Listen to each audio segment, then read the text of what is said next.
Wesley Clark. He ran for president, tried to run for president. Maybe, he's even been mentioned as Obama's possible running mate. The way you get the Clinton people. And a military man.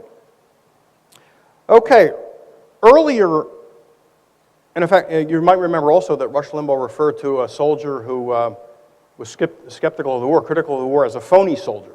Remember that? He had to back off. He tried to dance away from that. But he had dismissed some soldier who's been a critic of the war as a phony soldier. So only good soldiers, any good soldier, any real soldier would be totally loyal to Bush, totally uncritical of the mission in Iraq and Afghanistan, and would never have a negative thing to say. Well, earlier generations of Americans weren't so trusting of the military, if I could put it somewhat mildly.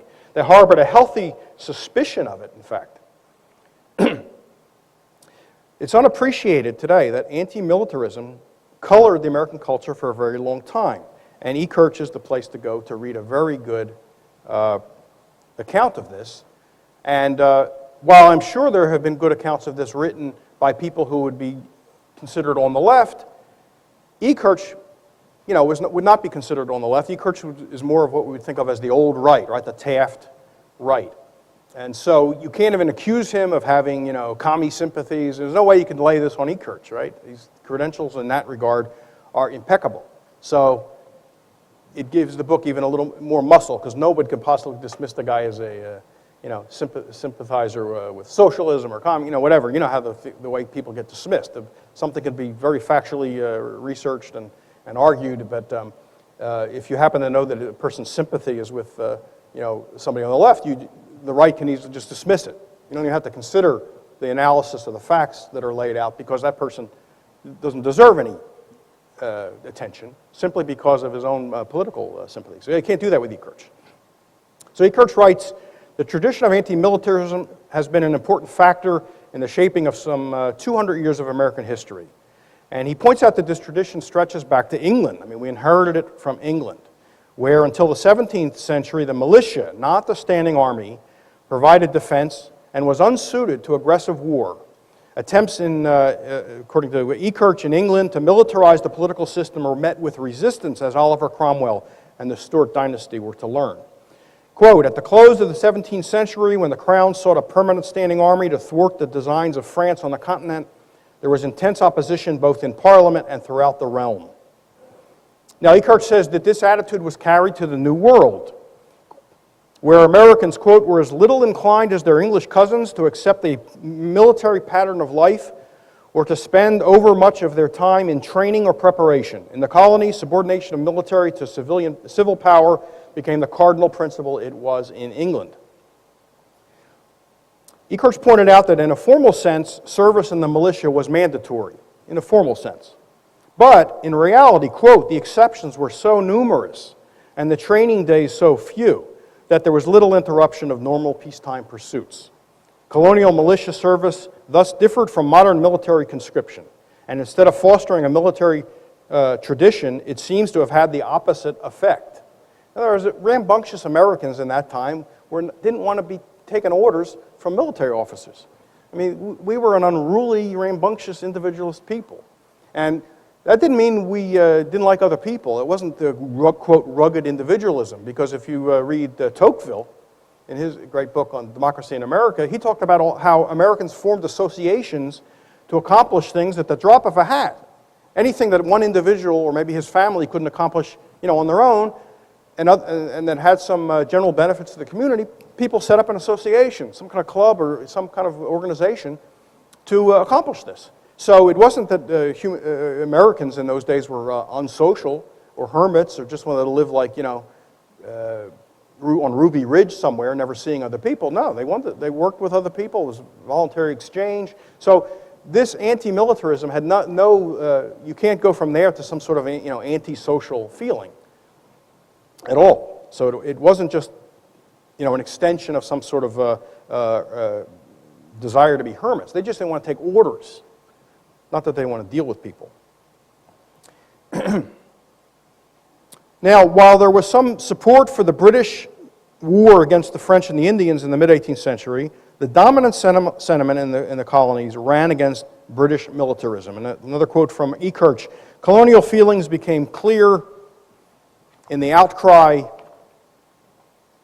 that was raised against British notions of a standing army of 10,000 men to protect the North American empire. The wisdom of keeping a standing army in North America was questioned immediately by influential colonial statesmen, Ekirch says.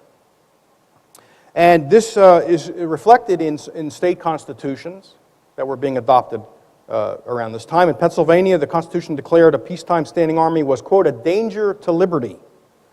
That's my home state, so I'm take some pride in that. And ought not to be kept up. That's a quote. All state constitutions contain language subordinating military to civilian authority. The Declaration of Independence criticized the standing army and military independence. The Articles of Confederation, the first Constitution, withheld from Congress the power to create a peacetime army. The Revolutionary War did not change the American attitude in a pro-military direction, Ekirch reports. When conscription was resorted to, it was not well received. And those who did don the uniform hardly exhibited the martial spirit. Here's a quote from Ekirch. Once in the Continental Army, the American soldier was often too deeply imbued with revolutionary ideas of individual liberty and equalitarian democracy to take kindly to strict military discipline. Right on. This leveling spirit interfered with distinctions in rank and hindered the development of the officer caste. An even more serious threat to the maintenance of an army was the prevalence of desertion and mutiny among the soldiers. This is during the Revolution. The extreme hardships and privations suffered by the Army throughout the Revolution helped to explain the large number of such incidents which occurred in the years from 1777 to 1783. At the same time, the American distaste for organized military life must have been an additional motivating factor in the breakdown of morale and discipline. The reluctance of Congress and the states to provide a more efficient military establishment, despite the perilous nature of the revolutionary cause, was a continual reminder of the strength of the popular opposition to any concentration of power in the hands of military men. Oh, for those days. After the Revolution, this tension continued. The conservative aristocracy that emerged during the colonial period. And by the way, this is something, if you want to read more about this, read Merrill Jensen's book called The Articles of Confederation, about what was going on in the colonies in the pre-revolutionary period. In Jensen's view, there was both an external revolution and an internal revolution. External, of course, was the break from England.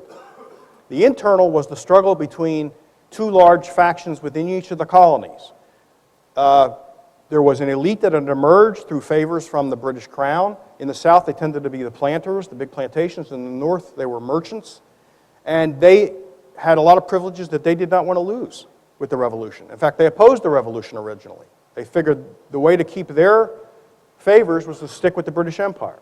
When Revolution looked inevitable, they did come over to the revolutionary side. But then they wanted a strong national government so they could recreate the privileges.